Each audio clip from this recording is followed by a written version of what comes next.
Scamboli made a video on Eminence in Shadow, an anime that has taken up too much of my life. I am up to episode 13 on Eminence in Shadow because, in case you're unaware, on my last stream, I promised you guys I'd watch it, and I am watching it. One of you linked me the Scamboli video. The anime is terrible, and I can't stop watching it, so we're gonna jump right into the Scamboli video. 僕が金になびく男に見えるとでも Yes. 見えるわ。 You're right! その通りだ This anime is gonna be Let's pretty go. good. History won't. Dude, I love that scene. It's such a great scene because he doesn't need the money. He is such a goofy character. I'm so excited to make a character analysis on Sid Kageno because no one understands Sid Kageno. On the one hand, he's extreme ego incarnate, and on the other hand, he has no ego at all. It's the dual personality. Like, someone could have a high ego for their alter ego. Remember the Shadow of Eminence as a masterpiece, especially when you look at its competition this season. Yeah, it doesn't have the prestige of Bleach. It doesn't have the talent behind Chainsaw Man, and it's definitely not gonna have anyone in tears like Mob Psycho. Bro. But what the Eminence in Shadow does have is... God damn, he's hitting that fucking mean split. Did you see that? Yo, look at that fucking split he's hitting. What the fuck? It has some funny The Eminence in Shadow All right, I respect. is about this dude who's obsessed with being an overpowered badass who looks completely average on the outside. He'll do anything to look like an NPC. Nerf his own grades, look like an ass in public, even watch Bob's Burgers. Anything's on the table. Damn. While behind the scenes, I'm Batman. he's bad. It's like he is the wet dream, the ultimate wet dream for so many people. I'm Batman. See? He's Batman. Sid's got a huge problem though. As much as he trains, there's limits to how powerful humans can grow. You can beat people up, sure, but can you dodge bullets? What about a nuke? The only way to get stronger is What about a nuke? Is that foreshadowing? with magic. more power That means more power in English. The bus hits him, he wakes up in another world as a baby, you already know. The fun happens past the point of knowing what's going on, which is quite soon. Sid's solitary Dude, you never knew what was going on at any point of this show. That's why it's so great. The truest edgelord's wet dream. goal is to troll the fuck out of the audience. There's this episode where Sid's kid sister is kidnapped in the dead of night, leaving Sid as the only person capable of saving her. Instead of panicking, Sid triples the fuck down on his roleplay. この中のどこにクレア様がいるかはそこだやべずれた If that's where the bitch is, I'm gonna do something most regrettable. ですがここには何も Oh my god! まさか No 暗 way! 号はブラフ It works. It He finds works! the guy. The world is crafted around him. It's the wildest thing in the universe. There is some A-tier freaking world building going on in Eminence in Shadows, okay? It doesn't matter. The world is designed for him. Guy who kidnapped his sister, he's still role-playing by the way. Of course, he has to block the sword strike like this. He murders the bad guy and goes back to pretending to be a bitch the very next day. Every Discord server needs a guy like Sid. The story is dead set on moving in whatever direction the author felt like farting that day. One time, See, unlike One Punch Man, dude, I'm so excited to make my analysis videos on this, but unlike One Punch Man, where he's the strongest guy, he can beat everyone with one punch, yada yada, but the world is a serious world, despite the fact that for him, the world is not serious. It's not the same. I saw a lot of people comparing that to Eminence in Shadow. Eminence in Shadow does not have that same energy. The world is a serious world, except it's all for him. It's not like he is the outlier in this world, but to him, the world's not serious. The world is serious, just completely under his fate. His fate is stronger than the world's fate, and he can govern the world's fate with his own. terrorist attack breaks out in their school. Everyone's freaking out. And he makes believe he dies first. Makes believe he dies first because, bro, only a side character would die first. So he makes believe he dies first. Sid has got to be off the K2 because this motherfucker starts smiling. He realizes this is Dude, the he's so perfect happy. opportunity to fake his own death and look extremely feeble. Then he gets into the roleplay jammies and starts decapitating people in secret. Excuse me?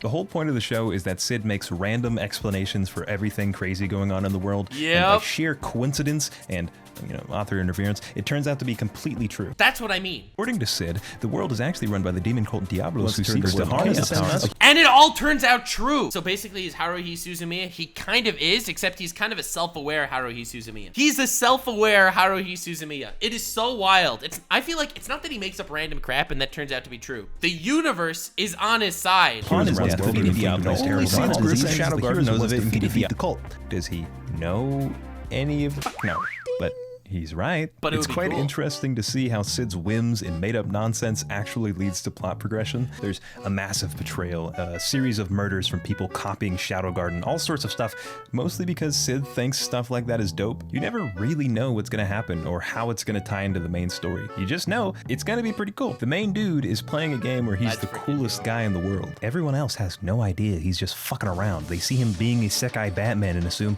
oh, this guy's about it. He is. Because look at this. Guy's a nutso. While also being super self-aware and ironic. You can laugh at what's going on screen and think it's pretty cool because his actions do have consequences and he is overpowered. Side note. Yeah, there's a lot of women in chains getting sexually abused in this show. Like a surprisingly large amount. Anyway, the fights are brutal. I was not expecting people to be minced like garlic, and I definitely didn't expect it to actually look good, because the production is spotty sometimes. On other occasions, there's serious detail. There's this moment where Sid puts his stuff away, and the bag he's carrying rips off his shoulder with a metallic thud. I didn't catch it until my second watch, because by then I realized that bag is probably full of weights that he's constantly training with. They don't mention that at all. There are gorgeous he's like the Rock Lee, because Rock Lee would be cool. Landscape shots. The world is drawn like someone was actually paid to care. But I've detected some High Guardian spicisms. Don't treat me like I'm stupid. This chair is made out of real life. I looked it up, and this anime is made by Dick Butt Studios. You might know them from making Nothing Good Ever. I'm torn. Damn. The Eminence in Shadow is really good at wielding tropes against you to catch your ass off guard. Captain, what even is that monster? Calm down and get the civilians to safety. I'll hold it off. Captain! Instantly dead. But that's also where I have beef with the anime. One time, Sid goes out of his way to get rejected in the most scientifically cringe way possible. Dude. That scene is so fire. So fire.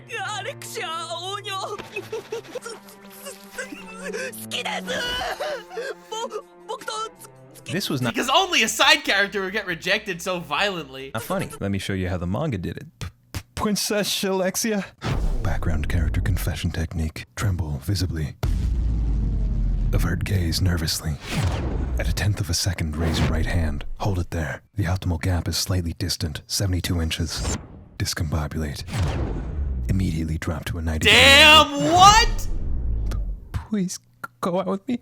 That's how you should have done it. What? Oh my god, that's so fire! Dick Butt Studios might not be entirely at fault. The anime was based on the light novel, not the manga. What I enjoyed and experienced will differ a bit from the anime, and I've heard that the manga exaggerates some of the scenes for comedic effect. Comments like this say, manga is over-exaggerated. Light novel is the source. If you hate it, don't watch it, yada yada yada. Hey, that'll do, fucker.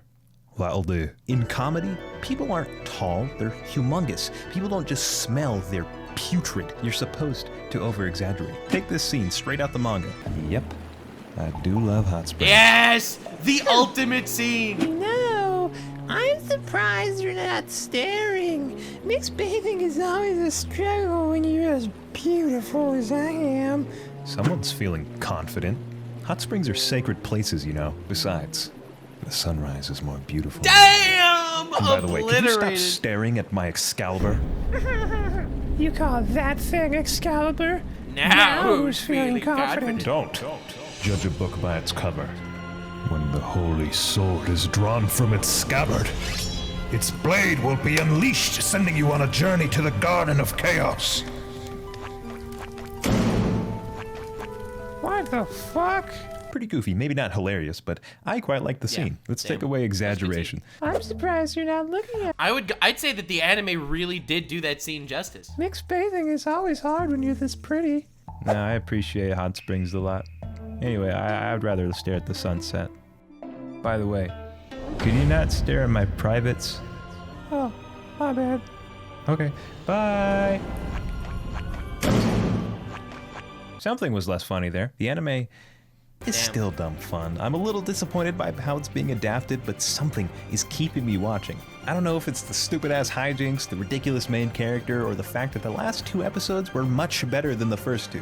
Check it out. It's looking good so far, and if that's not your... It's all the main character. This whole see, let me tell you, dude, I'm so excited to start actually making videos on this when I finish it. Okay, probably not videos, probably more like one video. But the main character, unlike most isekai anime, where the main character is the least exciting part of the story, the main character is actually great in Eminence and Shadow. He's the reason you're watching it. You're not watching it for the ecchi scenes. You're not watching it for the fights or for the badass random side stuff. You're not watching it for the world. You're not watching it for the plot. You're not watching it for anything. See, like, when you're watching stuff like Sword Art Online, I think the most interesting part of Sword Art Online is the world. You know, they're trapped in this game world. If you die in the game, you die in real life. That whole shenanigan. Like, that's the best part of Sword Art Online. The best part of Eminence and Shadow is the main character. They managed to turn the bland edgelord main character trope into a fantastic character. You know these shows are going to be way better. Why not watch those? Sponsored by Nord.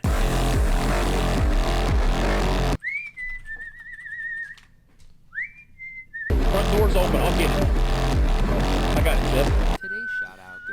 All right. Well, anyway, that was a gamer video. Good stuff, Mr. Scamboli. Dude, that part with the manga was wild. He did such a good job there. Like, subscribe, and follow me on Twitch. Stay weird, fam.